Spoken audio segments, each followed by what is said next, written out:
خبر شامل کرتے ہیں سرگودا سے، جہاں تھانہ سیٹلائٹ ٹاؤن کی حدود خضر آباد میں قبضہ گروپ بے لگام ہو گیا۔ قبضہ گروپ نے محنت کش کی پراپرٹی پر قبضہ کرنے کے لیے جعلی اسٹامپ بنوا لیا۔ اسٹامپ جعلی ثابت ہونے پر قبضہ گروپ کے خلاف تھانہ سیٹلائٹ ٹاؤن میں مقدمہ درج کر لیا گیا۔ تھانہ سیٹلائٹ ٹاؤن کی حدود خضر آباد میں قبضہ گروپ بے لگام ہو گیا۔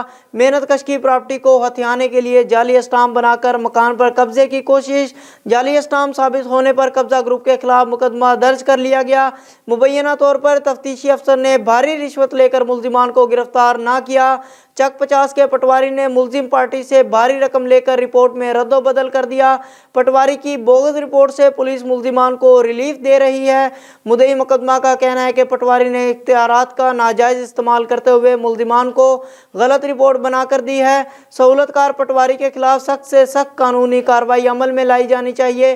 مزید ان کا کہنا تھا کہ قبضہ گروپ جان سے مار دینے کی دھمکیاں دے رہا ہے، انصاف فراہم نہ کیا گیا تو خودکشی کر لوں گا۔ السلام علیکم، میں جی خضر آباد 50 چک شمالی سے بات کر رہا ہوں۔ گلزار احمد کی یہ جگہ ہے اور گلزار کا جو بیٹا اجاز، اس سے میں نے یہ جگہ کرائے پہ لی تھی۔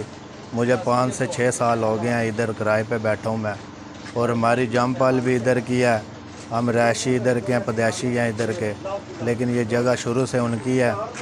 باقاعدہ یہ قبضہ گروپ جو بنا ہوا ہے یہ ذاتی کر رہے ہیں۔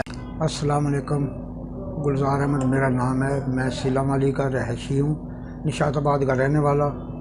50 چک کے ایریے میں میری 6 مرلے کی پراپرٹی ہے، جس میں میں نے 3 دکانیں بنائی، پیچھے کمرہ بنایا، 4 دیواری مکمل، جو کہ میں نے کرائے پہ دی ہوئی تھی۔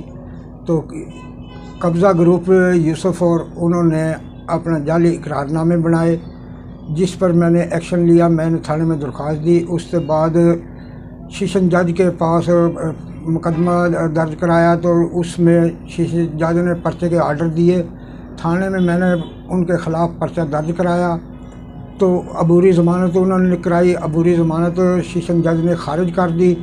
تو اس سے بعد بھی پولیس نے ان کو گرفتار نہیں کیا، لہٰذا میری ڈی پی او سے عرض ہے کہ ملزموں کے خلاف سخت سے سخت کارروائی کی جائے اور میری پراپرٹی کو بچایا جائے، اور میری جان کو بھی خطرہ، میری جان بھی بچائی جائے۔